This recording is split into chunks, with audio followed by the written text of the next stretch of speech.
This is the kickoff of Second Date Update Week. It only happens twice a year. Checking in with some of those couples that made the biggest impressions on us. And we are going back now to, early March. Nadine is looking for a second date update with a guy named Steve. Hi, Nadine. How are you? I'm doing well. How are you? Doing all right. You want to take us from the top? Tell us how you met Steve and how the first date went and all that? Sure.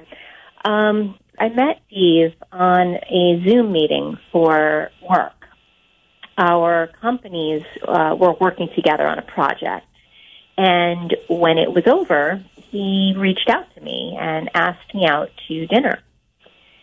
So I was excited because I liked him. I mean, I have to tell you, I'm really glad that you really can't tell who someone is looking at on Zoom. Really? And, That's right.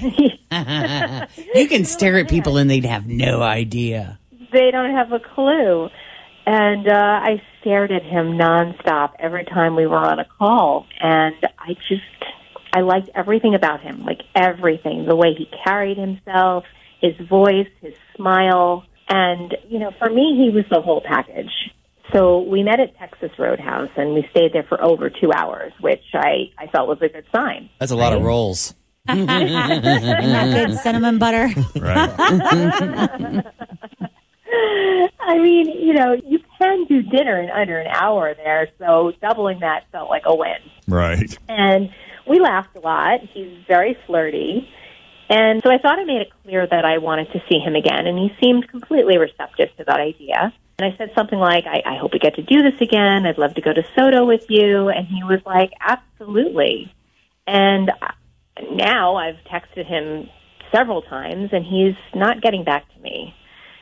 So I go to you guys. I hope you can get a hold of him. Yes, we would be very happy to go to Soto with you if he won't.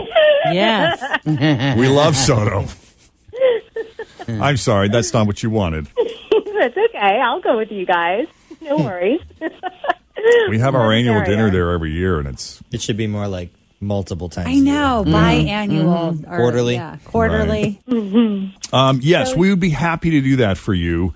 And you talked about how, look, I thought I made it clear I was very interested in seeing him again, other than, what you said verbally. What signals, what vibes, what little hints? Was there flipping of the hair? Was there the touching of the arm, that kind of stuff? Yeah. I mean, I just want to know what happened. Okay. I would love to know what happened. Well, then why don't we take a break, and when we come back, we'll call Steve and see what's up with him. What he thought of Nadine and how that first date went for him in his mind as we continue with Second Date Update right here, Cincinnati's Q102. All right, Nadine met Steve on a Zoom call. Evidently, their companies have partnered on some kind of project that involved a Zoom meeting, and she couldn't take her eyes off this guy.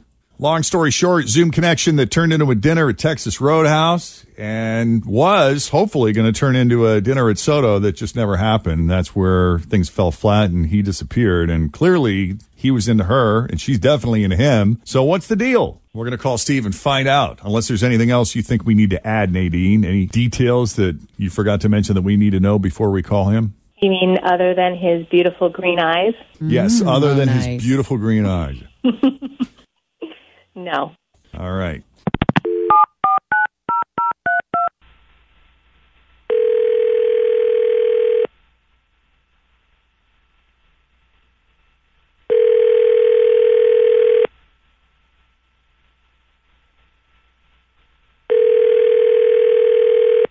Hello.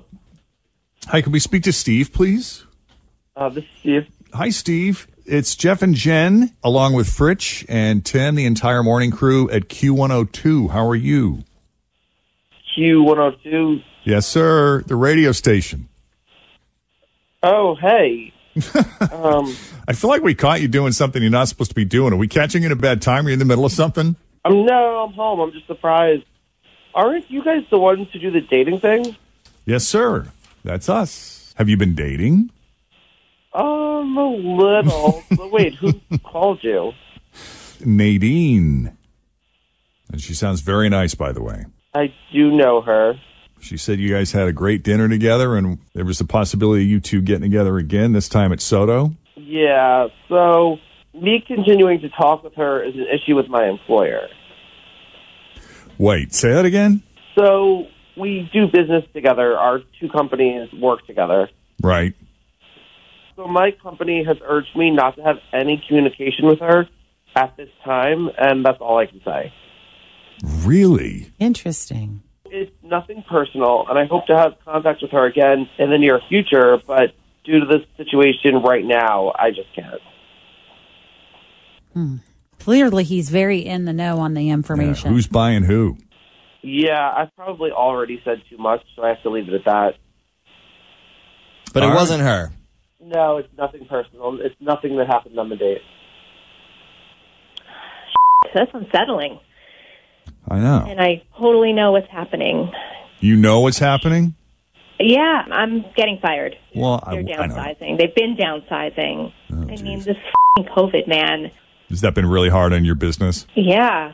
I mean, I was one of the lucky ones to hold my job this past year, and they just keep letting go of people that are just deemed unnecessary. Guys, I probably already said too much. I can't continue with this conversation. I'm so sorry. Well, I'll call you when the time is right. I promise. all right. All right, guys. Well, Steve, thank you for taking the call. We appreciate it.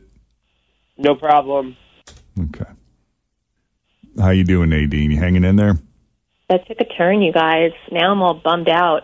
I'm so sorry. Well, we don't know. Yeah, and We hopefully don't it's know. nothing. And hopefully, it's not what you think it is. I know, but it seems like he knows something that I don't yet, and it's affecting us moving forward with any kind of a relationship, and that just, it bums me out. Well, and even all worse, around. like now you're worried about your job. Yeah. Yeah. But also the way I don't know what's happening with you, but it made it sound like he's definitely going to talk to you in the future. So maybe whatever this is, it's just some kind of like merger or something. That's what I'm and thinking. he can't tell you what it is, but he will talk to you down the road once everything's out. Is it conceivable that either your company or his company would buy the other?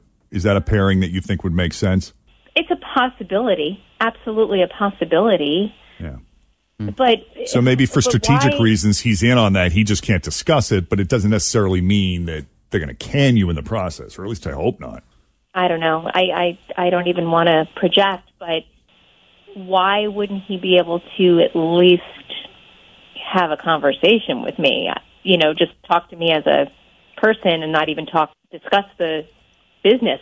Well, here's my aspect of our theory, lives. Nadine. My theory is that part of the reason why your company has been downsizing is not just out of necessity, but in order to look attractive to potential buyers. And you were one of the lucky ones that wasn't cut. And now that the company is nice and lean, they're now in a position to do a deal, and you could very well be part of that plan. It sounds like Steve wants to communicate with you. He just can't. Yeah. Well, and it feels weird. Like sometimes when you know something about someone else at work, I'm not a very good liar.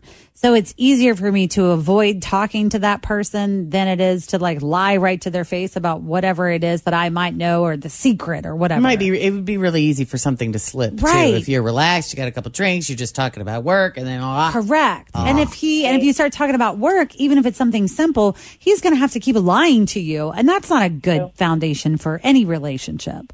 That's true. That's true. No, I get it. Hey, will you keep us updated? Yeah. Let us know what happens. Yeah. Are you guys hiring?